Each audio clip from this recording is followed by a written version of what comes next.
अब्दुल मुझफ्फर मुहिउद्दीन मोहम्मद औरंगजेब असा उल्लेख असणारी पाटी किंवा मजार मुघल सम्राट शहनशाह हजरत औरंगजेब आलमगीर अशी पाटी आपल्याला औरंगजेबाच्या कबरीबाहेर पाहायला मिळते। ही कबर आहे छत्रपती संभाजीनगर जवळच्या अवघ्या 20 किलोमीटर अंतरावर असलेल्या खुलताबाद इथं। हीच कबर आज देशाचं केंद्रस्थान बनली आहे, ते या कबरीवरून होत असणाऱ्या राजकारणामुळे।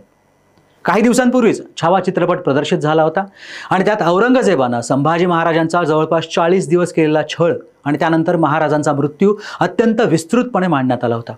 त्यानंतर काही दिवसातच हे अधिवेशन लागलं आणि औरंगजेबाच्या कबरीचा मुद्दा प्रकर्षानं पुढे आणण्यात आला। मग यावरती काही संघटनांनी आंदोलनाची भूमिका मांडली आणि समाजमन ढवळून काढण्याचा प्रयत्न करण्यात आलाय। मात्र काहीही केलं तरी औरंगजेबाची कबर हटवणं राज्य सरकारला आणि केंद्राला का शक्य नाही याच्या काही कारणांचा आढावा आता आपण घेऊ। तुमच्यापैकी काही जण आता आम्हाला हा धर्मविरोधी आहे असं सुद्धा म्हणतील, मात्र भावना एकीकडे आणि देशाचं संविधान दुसरीकडे। आता संविधान काय सांगतं तर ऐतिहासिक वारशांना संविधानानं कायदेशीर संरक्षण दिले। संविधानातील 42 आणि 51 कायद्यान्वये ऐतिहासिक वारशांना संरक्षण दिलं गेलंय।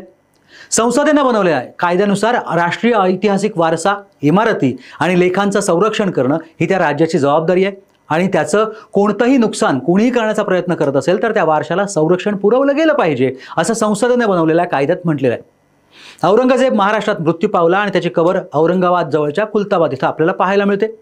कबर अत्यंत साधी असावी, ती खुल्या आकाशाखाली असावी अशी खुद्द मुघल बादशहाची इच्छा होती। त्यानुसार अत्यंत साधी कबर बांधण्यात आली। मात्र इंग्रजांच्या काळात लॉर्ड कर्झननी त्यावरती संगमरवरी बांधकाम केल्याचं बोललं जातं। आता ही कबर हटवण्यावरून जो वाद निर्माण झालाय त्याचं काय तर आता आपण त्यावरही सविस्तरपणे बोलूया। ही कबर हटवता का येऊ शकत नाही किंवा शकणार नाही याचे कारण काय तर सगळ्यात पहिलं कारण म्हणजे काँग्रेसच्या काळात या कबरीला पुरातत्व विभागाचं मिळालेलं संरक्षण। ही कबर ऐतिहासिक वास्तू म्हणून जतन करण्यात आली आणि त्यामुळे या कबरीला पुरातत्व विभागाकडे सुपूर्द करण्यात आले। भारतातील ऐतिहासिक वारशांच्या जतनाचं काम पुरातत्व विभागाकडे आहे। या ऐतिहासिक वारशांना संरक्षण मिळालेलं आहे।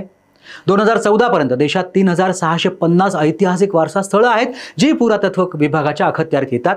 दुसरं म्हणजे औरंगजेबाच्या कबरीला ancient monuments and archaeological sites and remains act 1958 द्वारे संरक्षण मिळालंय। हा कायदा काय सांगतो तर जे बांधकाम 100 वर्ष किंवा त्यापेक्षा जुनं आहे ते केंद्राच्या परवानगीशिवाय पाडता येत नाही किंवा दुरुस्त सुद्धा करता येत नाही। त्यामुळे महाराष्ट्र सरकारला औरंगजेबाच्या कबरीबाबत निर्णय घेण्याचा अधिकार नाही। सरकारने तसा प्रयत्न केला तर तो गुन्हाही मानण्यात येऊ शकतो। बरं, आणखी एक महत्त्वाचं म्हणजे या स्मारकांना सर्वोच्च न्यायालयाचं संरक्षण मिळतं। ऐतिहासिक स्मारकं देशासाठी महत्त्वाची असल्याचं न्यायालयानं नमूद केलेलं आहे। आता कायदा अशा स्मारकांच्या बाजूने असल्यावरती यावर घाईत निर्णय घेता येणार नाही असं देवेंद्र फडणवीस काही दिवसांपूर्वी म्हणाले होते, ते योग्य आहे। औरंगजेबाच्या कबरीचं उद्दातीकरण होणार नाही किंबहुना ते केलं जाणार नाही असंही फडणवीस म्हणालेत। आता ही कबर अगदीच जोर लावून हटवायची असेल तर त्यासाठी काय करावं लागेल त्याचाही आढावा घेऊया। राज्य सरकार या कबरीला ऐतिहासिक वारसा स्थळाच्या यादीतून हटवावं अशी विनंती पुरातत्व विभागाकडे करू शकतं। AMASR कायद्याच्या सेक्शन 35 नुसार केंद्र सरकार याचा विचार करू शकतं। मात्र हेही लगेच शक्य होत नाही, कारण इतिहासकार त्या वास्तूचा आढावा घेतात। पुन्हा सांगतो, संविधानात या वास्तूंना कायदेशीर संरक्षण मिळालेलं आहे हे विसरून चालणार नाही।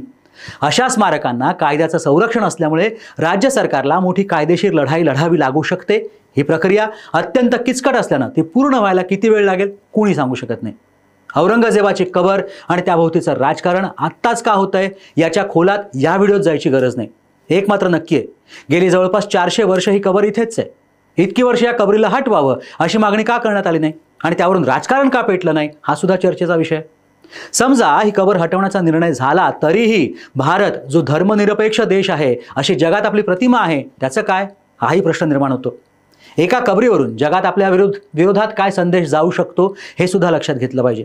शिवाय जर आज औरंगजेबाच्या कबरीबाबत जे होतंय ते देशातल्या इतर मुघलकालीन इमारतींचं होणार नाही हे कशावरून? उद्या जर कोणी संभाजीनगरमधल्या बीबी का मकबरा पाडायची मागणी केली तर? आणि महत्त्वाचं म्हणजे ही मागणी जनतेमधून येते की केवळ राजकारणापोटी केली जाते? औरंग्याची कबर आहे म्हणूनच शूरवीर संभाजी महाराजांचं कर्तृत्व आणखीन उठून दिसतं। जो औरंगजेब मराठा साम्राज्य नष्ट करण्यासाठी दिल्लीहून महाराष्ट्रात आला होता त्याचं स्वप्न अर्धवट ठेवून मेला ही बाब आपण इतिहासात नोंदवली आहे।